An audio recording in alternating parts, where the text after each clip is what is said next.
Sebuah kapal KM Mutiara Timur 1 mengeluarkan asap di perairan utara Karangasem, Desa Bunutan, Abang, Karangasem, Rabu 16 November sore.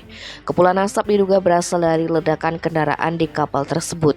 Kepala KSOP Padangbai Niloputu Eka Suyasmin mengatakan kapal tersebut berlayar dari Pelabuhan Tanjung Wangi, Banyuwangi menuju Gilimas, Lembar, Lombok.